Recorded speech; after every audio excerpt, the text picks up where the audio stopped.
The restaurant buzzed quietly with conversation, bathed in the soft, golden glow of crystal chandeliers. It had always been her favorite place, the one where she once said, "Every anniversary should feel like this." But tonight wasn't about romance or celebration. Tonight was about truth.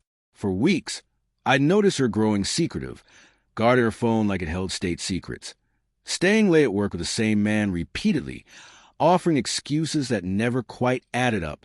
Eventually, the pattern became undeniable. I had the proof I needed, and tonight, she would see what honesty looks like when it enters a room with purpose. I arrived deliberately 5 minutes late. She was already there. In the crimson dress she knew I loved, tried to appear calm as she twisted her napkin nervously. Her eyes kept darting toward the entrance, expecting me with flowers or a soft apology for my recent distance. She had no idea who would walk in beside me. When I entered, conversations quieted. All eyes turned our way. I wasn't alone. Beside me walked a composed woman in a navy dress, graceful and unwavering. Claire had met her before, though she could never have imagined seeing her again under these circumstances. As we reached the table, Claire's smile froze, brittle and unsure. Her hand went to her hair, a nervous reflex. "Darling," I said evenly, pulling out a chair, "do you recognize your boss's partner?" The woman beside me smiled politely and extended her hand. "Hello, Claire," she said softly. "It's been a while." Color drained from Claire's face. Her mouth opened, but no words came.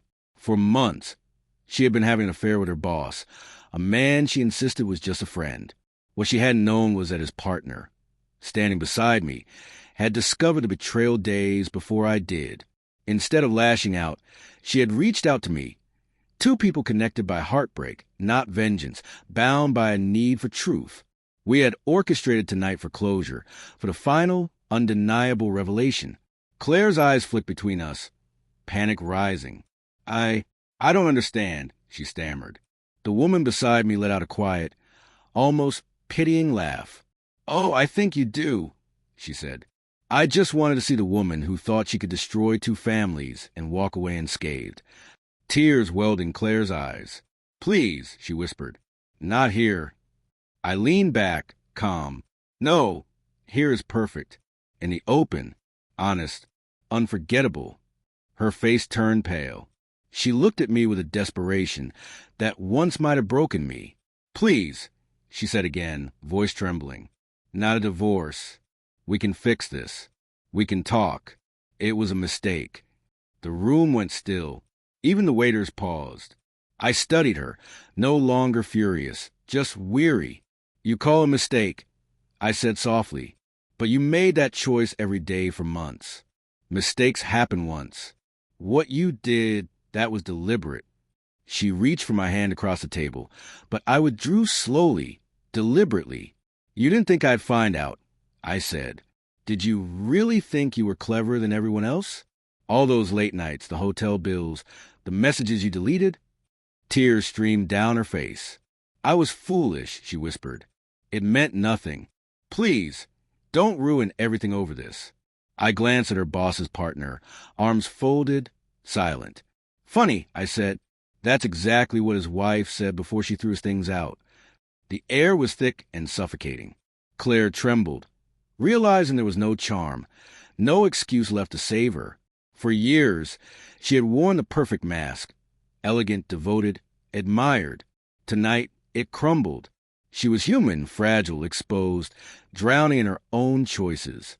"You made me doubt myself," I said softly, each word heavy with truth. "You accused me of being controlling, insecure, or jealous, but I simply trusted you too much."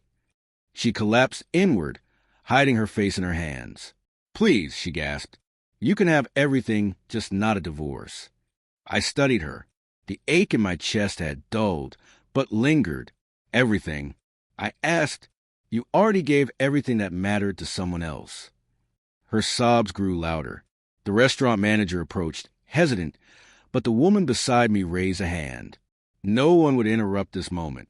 I stood, chair scraping sharply against the floor, and placed an envelope on the table. Neatly folded divorce papers. "You always said honesty was irresistible.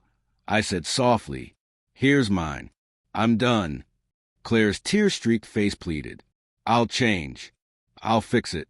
I swear." I shook my head. "No, Claire. You can't mend a heart you didn't just break. You destroyed it." I turned and walked away, the woman beside me following, her heels clicking against the marble. Behind us came muffled sobs, the sound of someone finally understanding that the game she thought she controlled was over. Outside, the cold air hit me like a cleansing force. The woman beside me exhaled softly. "You okay?" she asked. I nodded.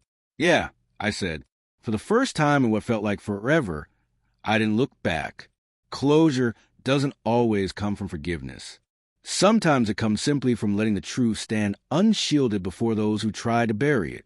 As the restaurant door closed behind me, I knew she would carry this memory forever. The moment her lies collapsed under the weight of her own choices.